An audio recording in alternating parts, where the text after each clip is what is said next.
गणेश जी शुभता और सिद्धि के देवता है। गणेश जी विवेक और ज्ञान के भी देवता है।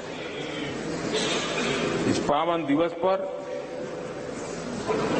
हमारा ये शुभारंभ संकल्प से सिद्धि की ओर एक नए विश्वास के साथ यात्रा को आरंभ करने का है। आजादी के अमृतकाल में हम जब नए संकल्पों को लेकर के चल रहे तब अब जब गणेश चतुर्थी का पर्व आज है तब लोकमान्य तिलक की याद आना बहुत स्वाभाविक है। आजादी के आंदोलन में लोकमान्य तिलक जी ने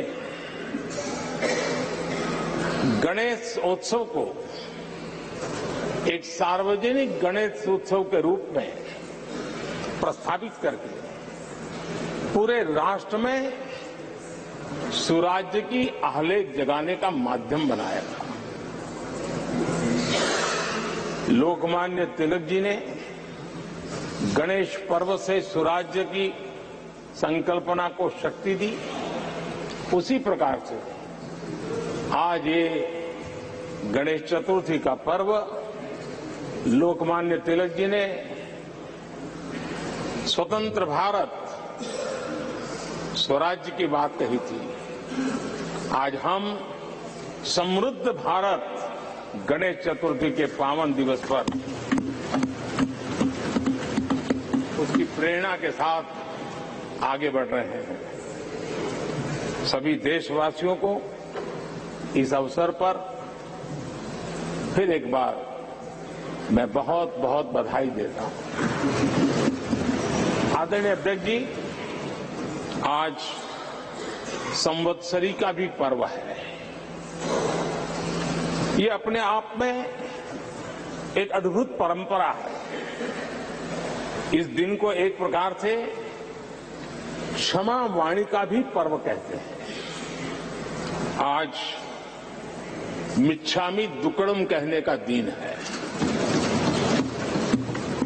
ये पर्व मन से, कर्म से, वचन से अगर जाने अनजाने किसी को भी दुख पहुंचाया है तो उसकी क्षमा याचना का अवसर है। मेरी तरफ से भी पूरी विनम्रता के साथ पूरे हृदय से आप सभी को, सभी सांसद सदस्यों को और सभी देशवासियों को मिच्छामि दुक्कड़म। आज जब हम एक नई शुरुआत कर रहे हैं तब हमें अतीत की हर कड़वाहट को भुलाकर आगे बढ़ना है। इस स्पिरिट के साथ जब हम यहां से हमारे आचरण से, हमारी वाणी से,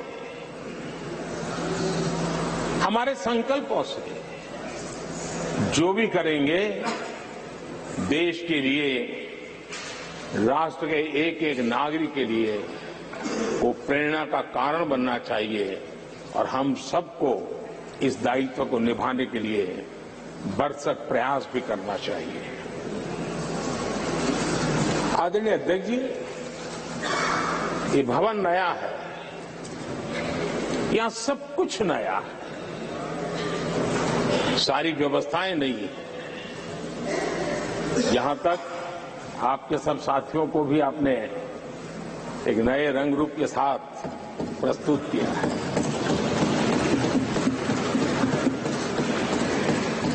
सब कुछ नया है, लेकिन यहां पर कल और आज को जोड़ती हुई एक बहुत बड़ी विरासत का प्रतीक भी मौजूद है। वो नया नहीं है, वो पुराना है। और वो आजादी की पहली किरण का स्वयं साक्षी रहा है, जो आज अभी हमारे बीच उपस्थित है। वो हमारे समृद्ध इतिहास को जोड़ता है। और जब आज हम नए सदन में प्रवेश कर रहे हैं, संसदीय लोकतंत्र का जब ये नया गृह प्रवेश हो रहा है, तो यहां पर आजादी की पहली किरण का साक्षी, जो आने वाली पीढ़ियों को भी प्रेरणा देने वाला है, वैसा पवित्र सेंगोल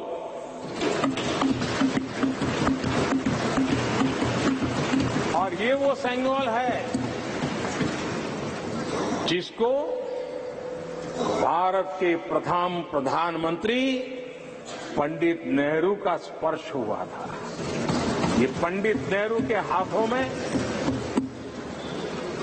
पूजा विधि कर करके आजादी के पर्व का प्रारंभ हुआ था। और इसलिए एक बहुत महत्वपूर्ण अतीत को उसके साथ ये सेंगोल हमें जोड़ता है। तमिलनाडु की महान परंपरा का वो प्रतीक तो है ही, देश को जोड़ने का भी, देश की एकता का भी वो प्रतीक है।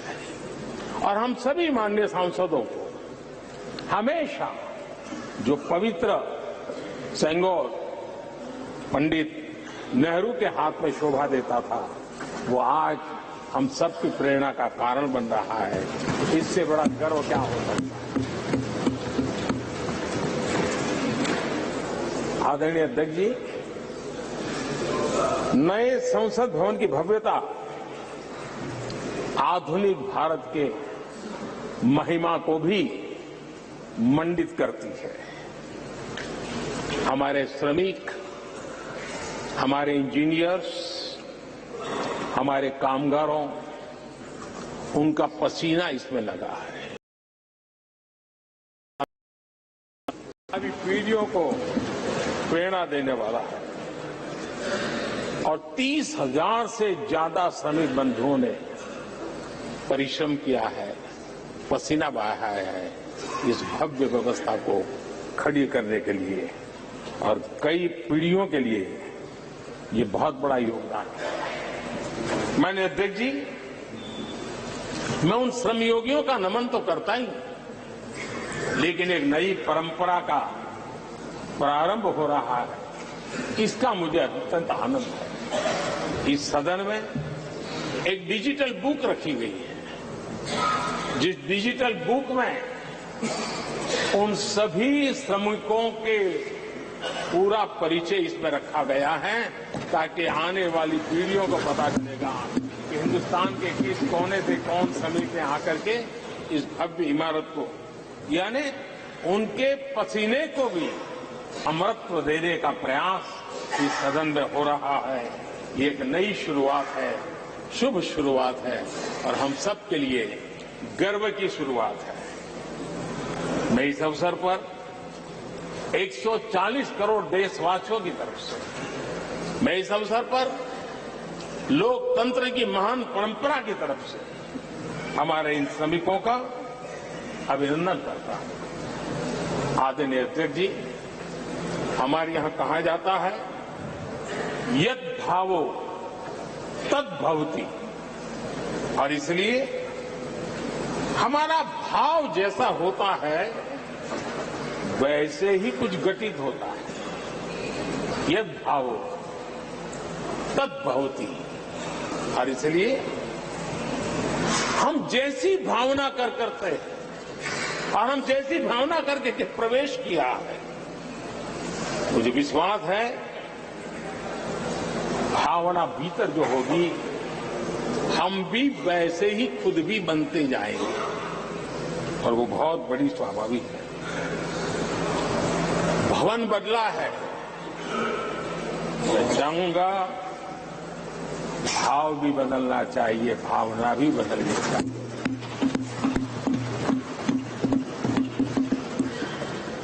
संसद राष्ट्र सेवा का सर्वोच्च स्थान है। ये संसद दलहित के लिए नहीं है। हमारे संविधान निर्माताओं ने इतनी पवित्र संस्था का निर्माण दलहित के लिए नहीं, सिर्फ और सिर्फ देश हित के लिए किया।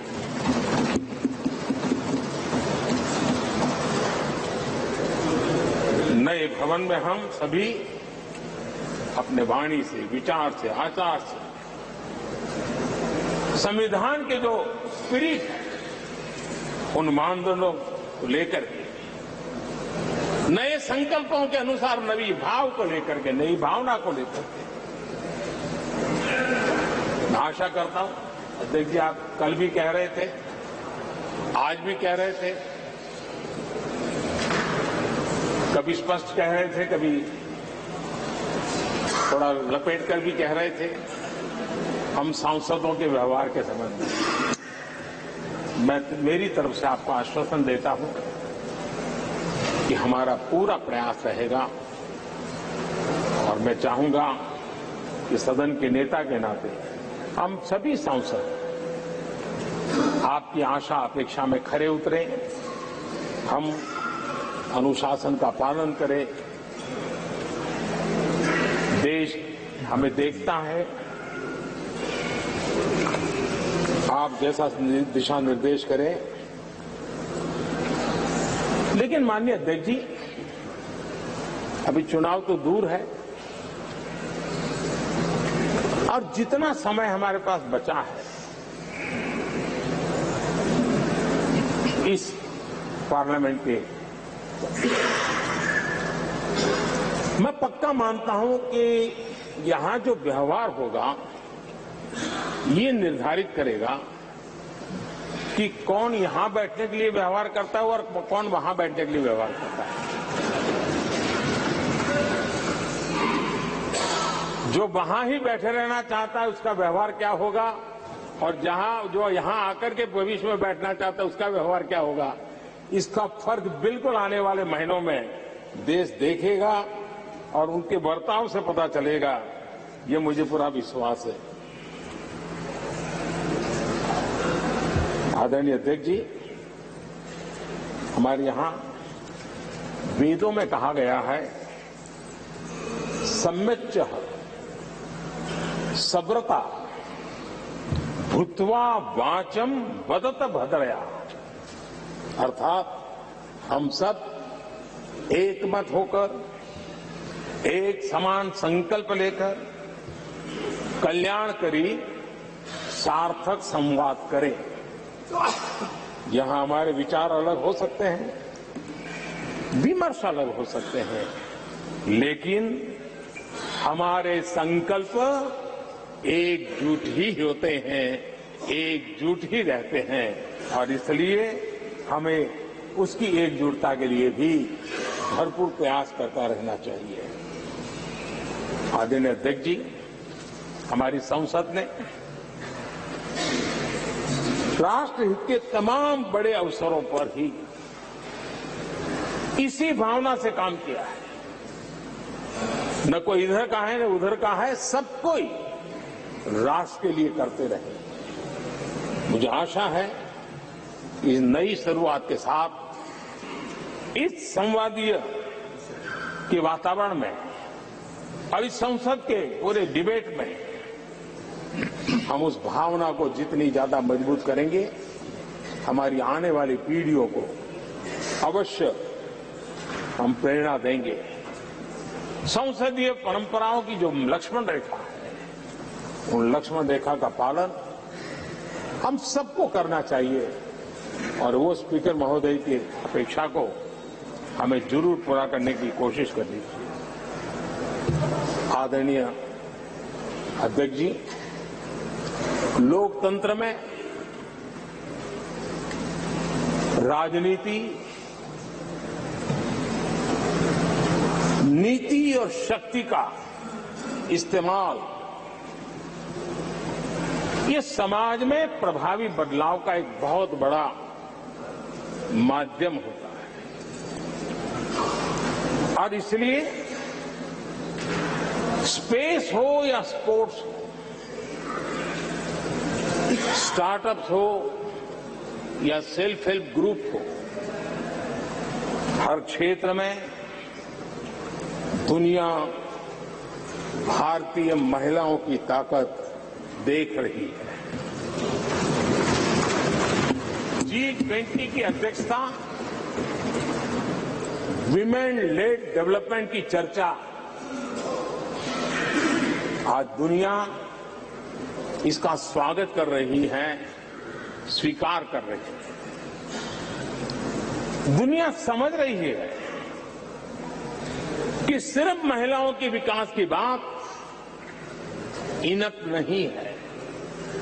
हमें मानव जाति की विकास यात्रा में उस नए पड़ाव को अगर प्राप्त करना है, राष्ट्र के विकास यात्रा में हमने नई मंजिलों को पाना है, तो ये आवश्यक है कि विमेन लेड डेवलपमेंट को हम बल दें। और G20 में भारत की इस बात को विश्व ने स्वीकार किया है। महिला सशक्तिकरण की हमारी हर योजना ने महिला नेतृत्व करने की दिशा में बहुत सार्थक कदम उठाए हैं। आर्थिक समावेश को ध्यान में रखते हुए जनधन योजना शुरू की। 50 करोड़ लाभार्थियों में से भी अधिकतम महिला बैंक अकाउंट के धारक बनी है। ये अपने आप में बहुत बड़ा परिवर्तन भी है, नया विश्वास देता है। जब मुद्रा योजना रखी, ये देश गर्व कर सकता है कि उसमें बिना बैंक गारंटी 10 लाख रुपए की लोन देने की योजना, और उसका लाभ पूरे देश में सबसे ज्यादा महिलाओं ने उठाया। महिला एंटरप्रेन्योर का एक पूरा वातावरण देश में नजर आया। पीएम आवास योजना, पक्के घर, ये भी उसकी रजिस्ट्री ज्यादातर महिलाओं के नाम हुई, महिलाओं का मालिकाना हक बना।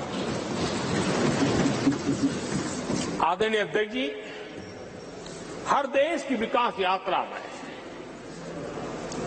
ऐसे माइलस्टोन आते हैं जब वो गर्व से कहता है कि आज के दिन हम सब ने नया इतिहास रचा है। ऐसे कुल पल जीवन में प्राप्त होते हैं।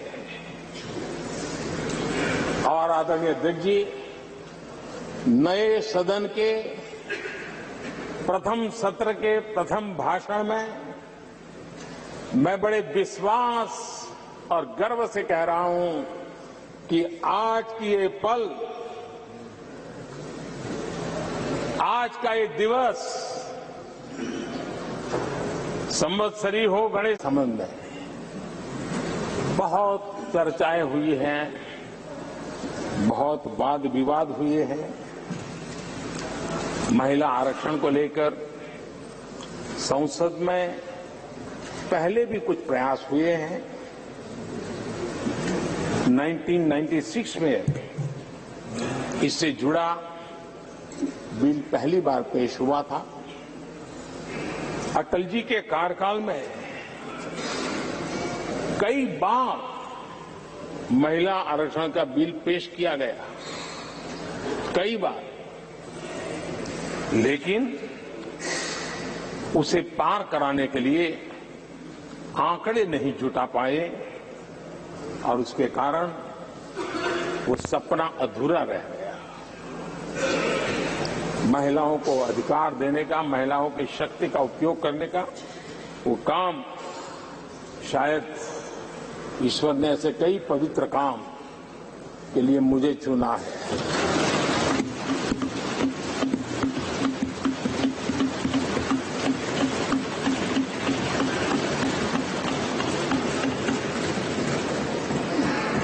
बार फिर हमारी सरकार ने इस दिशा में कदम बढ़ाया है।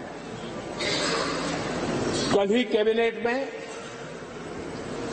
महिला आरक्षण वाला जो विधेयक है उसको मंजूरी दी गई है।